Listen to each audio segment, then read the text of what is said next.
Hello and welcome to Analyzing Finance with Nick. We're bringing back Chris Street because we have a material update on the fiscal situation of California.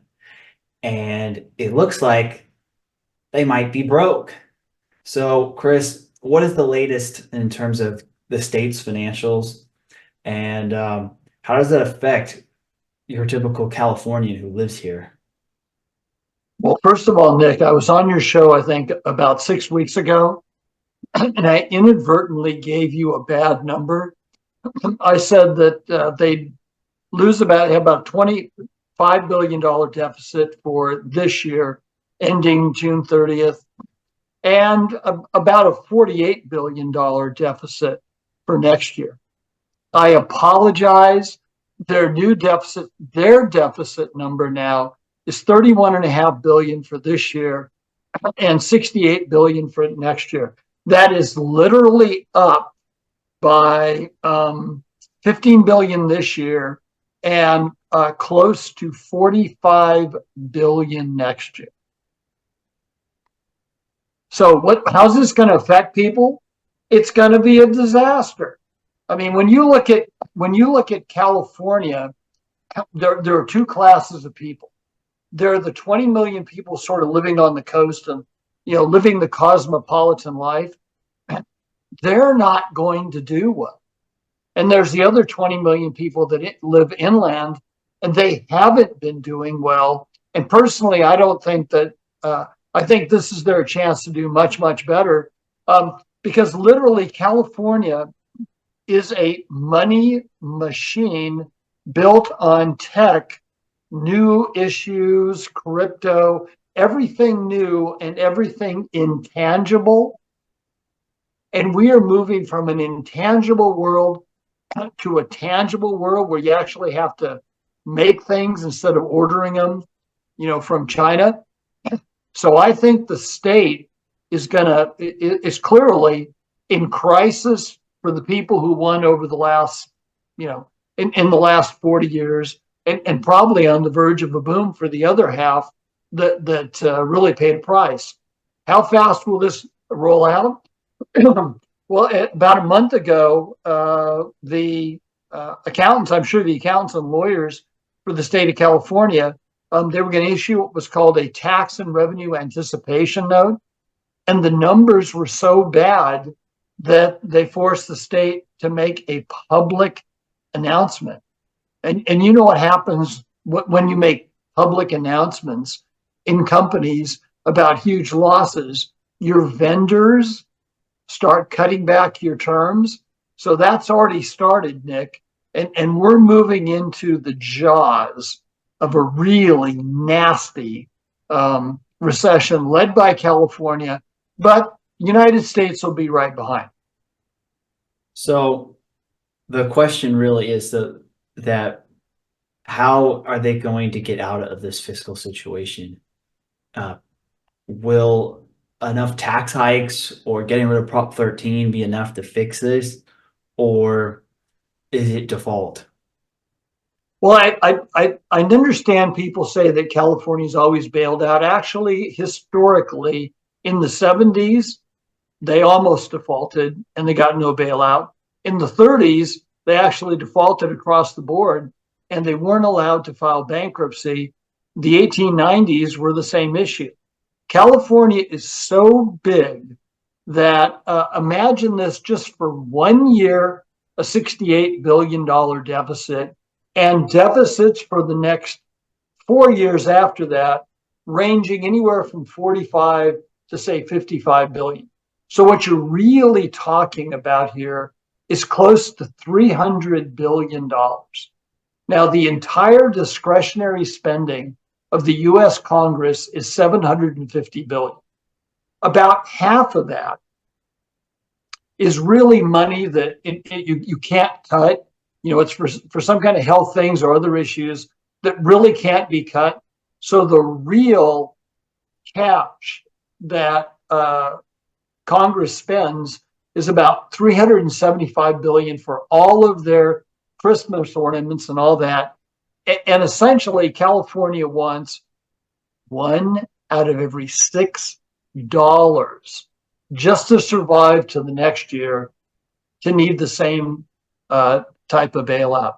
So there is no bailout, in my opinion. There is no solving this problem because this is not, a bad year or something like that. This is a change in the business model. And that change in the business model, it is, I believe it's permanent. And for California, they literally have not invested in the alternative, which is building up manufacturing. California is still number one in manufacturing. But across the country, you haven't made the investments in water and in energy and other kinds of things.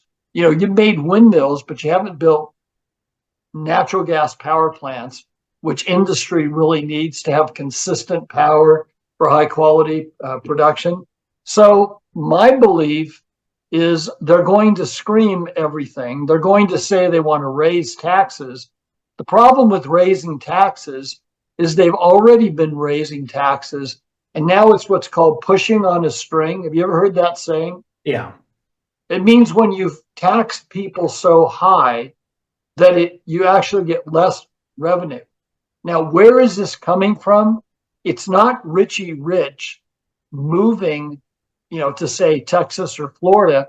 It's actually all of these kids, maybe 25 to 38 that work in tech, and they make 150 or 200 a year, and they get stock options, and companies go public and they do transactions, and they have no tax shelter. They just, at that age, they're just existing. So that is the group of people that are getting hammered. And in fact, what is leaving California is not skilled labor people, who can't make it here. What's leaving California are these tech people. They're going back to Asia, and they're actually going back to the Midwest. So, this is a existential crisis getting deeper. Well, I mean, the counter is that it's wealthy retirees from Chicago and New York are coming to replace them. And the other side is, wouldn't the solution to this, just as somebody who is looking at this from a outside point of view, would be to just get rid of Prop 13? Because a lot of these houses are held for years, and some inheritances even inherited very low basis that had a capped depreciation. And if you had those property taxes at the same percentage as they are now, with the current valuations in real estate, that could probably cover a lot more of this than any sort of income tax hike would. I think any income tax hikes at this state from this point forward is pushing a string. And I think a gas tax would be pushing a string. The one thing that seems like let's talk about those, about raising, this on, they already did that. Unless you've got your house in a trust, they've already taken away the inheritance, the ability to roll your basis in inheritance. You have to pay the step up. Your house gets stepped up, other than a $500,000 deduction, gets stepped up on inheritance. So, part of that, and that was about, maybe that was 25% of the advantage. That's already gone. But to go from, in real estate here, you've already destroyed the commercial real estate market in these downtown cities of Los Angeles and San Francisco, Sacramento. I mean, they're all heavily indebted, and the multiples of what people will pay for that are have dropped significantly, maybe by a third. So you really don't want to cause another level of crisis there. But raising individual taxes, that would create a rebellion against seniors and young people like yourself who never bought a house. They bought a payment. So I just think you'd increase the defaults, and spending would end up being worse. I mean, you can do any of these things that you're willing to take the heat for. I don't think they'll take the heat for this. But if the fiscal situation is bad enough, that seems to be the one thing that can be done. That's right, because California has 924 amendments to its constitution. And these are not amendments, because they're ideology. Most of them are amendments to lock in spending because there are big interest here in California, who win at this sort of liberal game or this, sort of California game. You're talking about people moving from Chicago to maybe La Jolla or Newport Beach. I mean, I'm looking at Newport Beach there. Obviously, if they can't afford Newport, they go to La Jolla, right? So, but they come in here, they have the ability to arrange their affairs so they don't spend more than, I think it's 100 and I think it's 170. Pardon? Oh, it's like 180 days. Yeah, it's 170, just a couple days under, under half the year. And their tax basis is, as long as they keep a house there and they go back, is there. So and when you look at the numbers, it's really not Richie Rich that pays the taxes. And that's why in California from 1978, when you passed Prop 13 and the state was really on its butt, personal income has come up 13 and a half times. But more importantly, the budget for the state of California has risen 18 and a half times because of this intangible sort of thing California has with IPOs and cryptos and everything like that, transactional. I mean, California is the future. The problem with the future is every once in a while, you're not going to like it. The other question I have is related to Prop 13 before I move on to the next thing is, if Prop 13 was removed, how much would the real estate market take a hit? That's a hard question to say. Once again, I would bifurcate that. I would say that some of that's already in the cosmopolitan California. I think it would still cause pain, but I just don't think it's going to be, prices dropping by a third. I think there are other issues, with employment and other issues like that would really be devastating. So, I mean, any kind of raise, any kind of increase in the tax on real estate in California would just end the construction industry. So if Prop 13 wouldn't lower prices that much, how much revenue in theory would be gained in the event it was? Well, I think that they say if Prop 13 wasn't there, that the state would be collecting somewhere around $14 billion more. Okay. Yeah. Okay. So that assumes that they'd have, 2% or 2.5% or something like that. I think whatever the numbers were, my memory is that somewhere around $14 billion. That doesn't really talk when your deficit is going to average about 50 billion per year. Not for 1 year, for a series of up to 5 years. So at best, it's going to cover a third of that. Yeah, I mean, at best a third, but I mean, a third of a really, really, really big number. It's the big number that's the problem. So then the other question is, with the other option out, is a continued bailout? Because we were talking about this a few years ago with California, is that they were on the verge of bankruptcy, and then you had the 2020 election happen, and the Democrats got in and basically used some stimulus legislation to effectively bail out the state. What is to stop a repeat of that if the Democrats win again in 24? Well, I think look where the dollar is, and my personal belief is, you're in the process of taking your first hit against the dollar for running entitlements and benefits versus tax revenues. Right now, tax revenues are already running. I believe it's an 8%. The difference between tax revenues and spending is 8%. The fully loaded, fully burdened, if you said those, future benefits, it's closer to 17. It's close to 17%, and by 2030, in the current system, you'll only be paying entitlements and interest payments with revenues.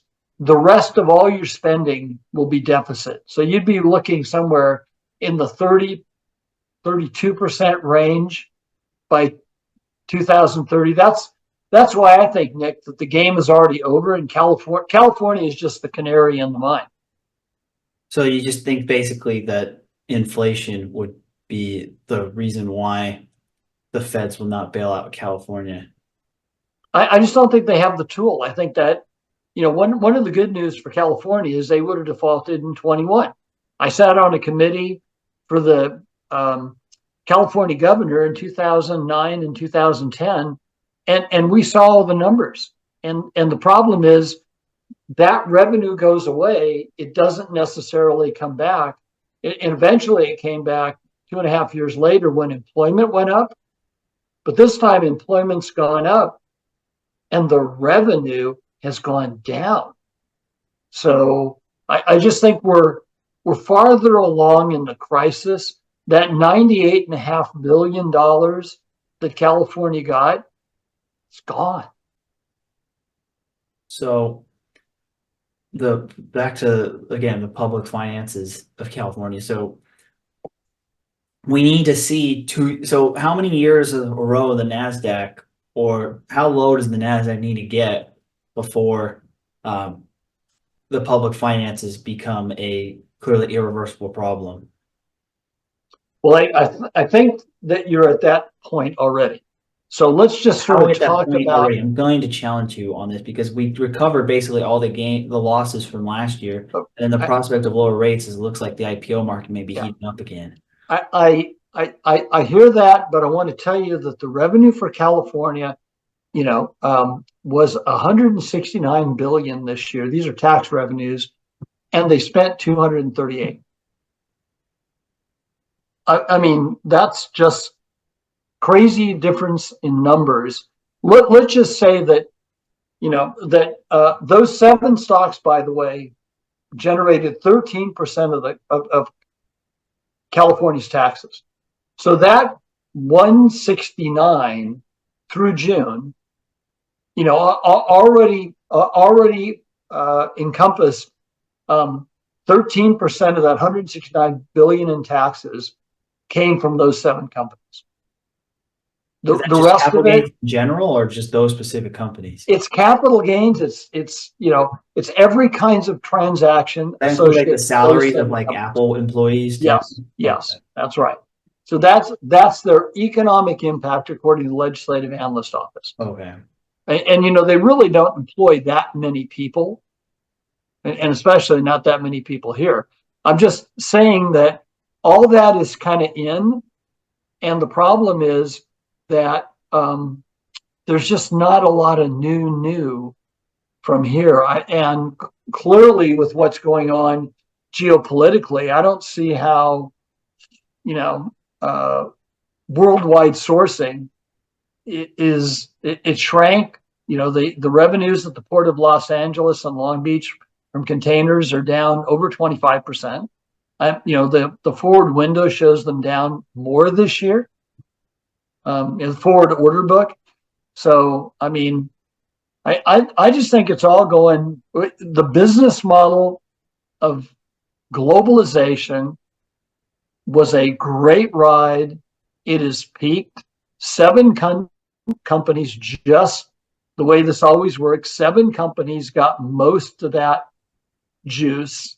And now as it goes down, I think at some point, those 7 companies are going to be under enormous antitrust assault. I mean, they're really crunching the tech world.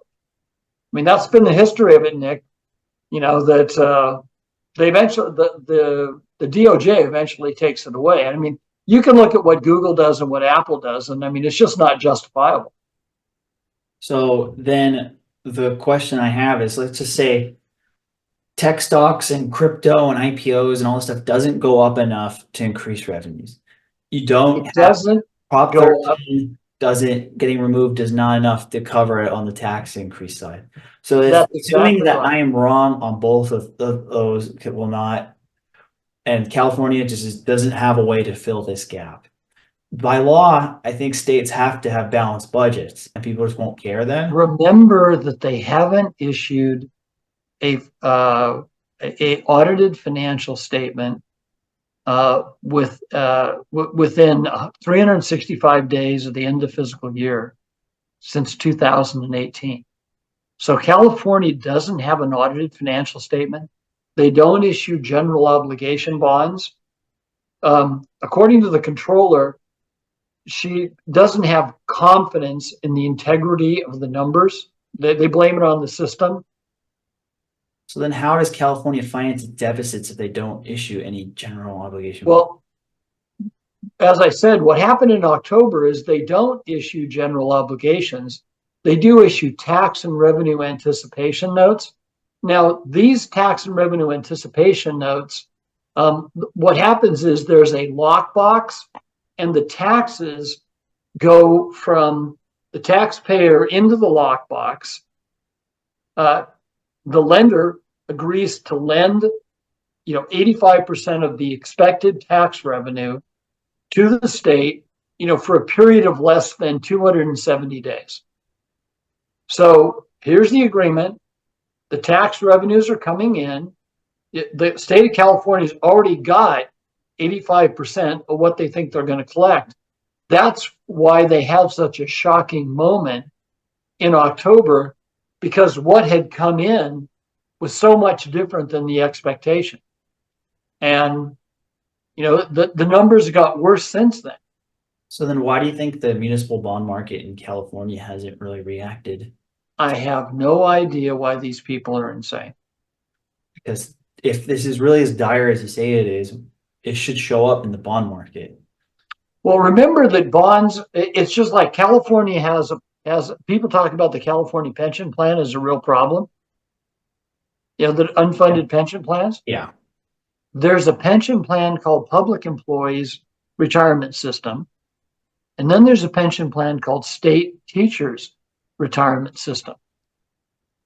The retirement system word is on the teachers, but the teachers, in fact, the money they put into this fund, that's not their money.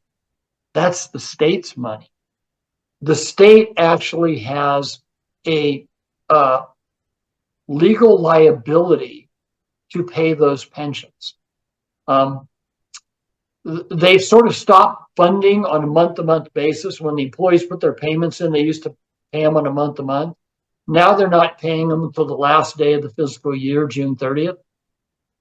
And what I'm describing to you right now, that's already in there. They're already not funding on a month-to-month basis the state's copay, the state's part of it. The state can actually default from making those contributions because they don't have to. As long as they've guaranteed it, they don't have to. But the problem is, Nick, they're not making them right now. They're waiting till the end of the fiscal year in June. California cash flow at the start of the year, where we are right now, you're kind of rolled over. All the bank loans and everything, the sales taxes, that's all been collected. Remember that 85% was pre-collected through tax and revenue. Now they're paying off that, and their cash flow is going to dive very deeply until the third week of February. And then it'll sort of saucer and come back up with tax drop in April. And they'll hit another sort of, another sort of ledge like we're in right now in June, and then dive very, very hard to the lowest low for the year in October. So okay, so the question is, so you already borrowed out taxes. You've already pre-borrowed that cash. Yeah. So you can't find it twice. I mean, you could cut off funding of the teachers' pension plans, but you've already delayed it. I think they're $7 billion behind in funding schools, and they're $4.5 billion behind in funding local government. So how And can in they? California, you're as a county or a city, you're the Government Finance Officers Association. To be a well-funded, you need to have 25% reserves, which is about 3 months, right? Yeah. We can't find a county in California that has more than the minimum. We found two that have more than the minimum, which is 15. Nobody is over 20. Most of the counties in California have 8 to 7. Now, that's the cities too. So when you look at the schools, California changed the law several years ago to reduce the reserves for schools to 3.5%. That's 10 days. And the reason they did it is they didn't want these schools to be hoarding cash. So there is no cupboards or secret, storage places. I think they played all these games. Okay, so if you look at the history of state municipality defaults, like Chapter 9, there's only been one instance in the last century that Chapter 9 has been used, and that was Arkansas in 1936. And even then, all the Arkansas bondholders were made whole because it was a temporary highway fund gap. Right. So, well, remember I said that California wanted to do it. Arkansas wasn't actually. They tried to file Chapter 9. Eventually, it was, it came that they couldn't file Chapter 9. It became sort of a workout like you're doing in Puerto Rico right now. Remember, the Puerto Rico workout started 4 years ago. well, it's more than that. I mean, it's been a problem since. I'm just saying when they actually, defaulted and the federal government, stepped in. So in a default in California, you would have sort of the same thing. And the first thing I believe this is already happening. Last year last year when you actually had a lot of forest fires, say that would have been October, November of 22, little over a year ago. Two big 747 tankers were flying in from Idaho to fight the fires. And the way it works is when you cross the border in these planes, the state bursts money, by wire transfer. Those planes crossed the border. There was no wire transfer. California wouldn't give an answer, and they turned around and went back to Idaho. So now you're farther down the line. Now they've had to announce that they're going to have a $68 billion deficit next year. The problem here may not be the deficit, it's making payroll, right? So you're going to have cash flow hell because these vendors, and I believe that's why this deficit went from, first it was going to be 15, then it was going to be 22, then it was going to be 34, then it was going to be 68. I believe the vendors are already hammering the state of California because before you could get away with paying somebody in 6 months, even though all the state contracts are 30-day payables. I believe the vendors are enforcing those 30-day, and I believe the vendors are trying to snug their extension of credit down. That's really what's happening. So we're already kind of there. And if, for example, New California does not happen, how does this fiscal situation get solved? Then you'll have a big room, and they'll pick who gets paid and who doesn't get paid, and the employees will get warrants. The employees, I believe, are going to get warrants anyway. By the summer, they'll be issuing warrants to employees. Now, warrants are wonderful things. They're promised to pay, but they're not cash. Now, you used to be able to go down to your savings and loan. Well, they're pretty much gone. And your credit union and cash them at the credit union. But I think you've done some shows on commercial real estate that when they kicked the banks out of commercial lending, in 2009 and 2010 and all that, it was all pushed down to smaller lenders. I mean, So I think that you have a bunch of credit unions that are into kind of like big buildings, and their world isn't really big building sophisticated. They just took those deals. So I don't know how the the credit unions are going to finance these warrants. Usually they would give you 98%. In other countries they give you 62%. This is the way it happens in Argentina and everywhere else, which regularly go bankrupt. You get a very smaller portion. I just don't think the US government would let a state do that type of thing. It's not US government, it's senators and congressmen. And then the last question I have with this is there's rumors around Newsom running as either a replacement for Biden in 24 or in 2028 on his own for president. How does that affect the dynamics of California's fiscal situation? Does that incentivize him to spend more in the short term to make the state keep the state afloat, or does it encourage some reform to make it to see like that he's a man of action who will actually get things done on the presidential level? Like, I'm trying to figure out the political calculus of default versus austerity versus increasing spending, because I see like there was a recent legislative proposal, I'm not sure if it passed, of expanding Medicaid in California to non-citizens. I mean, if that's already passed, that's already. So if that's the situation, if this situation is so bad, how are they able to do that? One, and two, how does Newsom's presidential ambitions affect everything that we're discussing here? Well, let me sort of tell you how the money works in California. There's $240 billion state budget.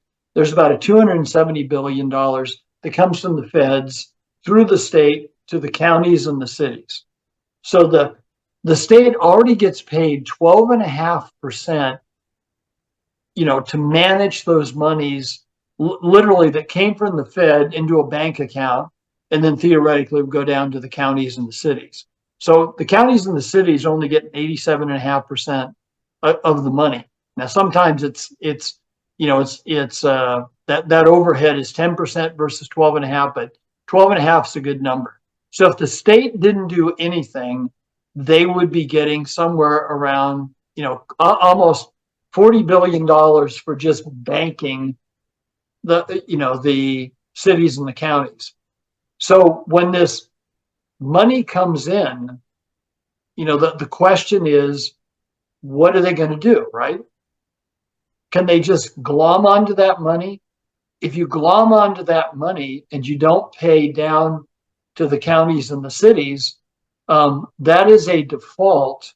And after a certain number of days, you're restricted, and then you're banned from receiving federal grants. So that one you can only push so far. And I think they're already pushing it. But Gavin Newsom just went on TV debating, DeSantis, talking about how California is great. And now you have this problem.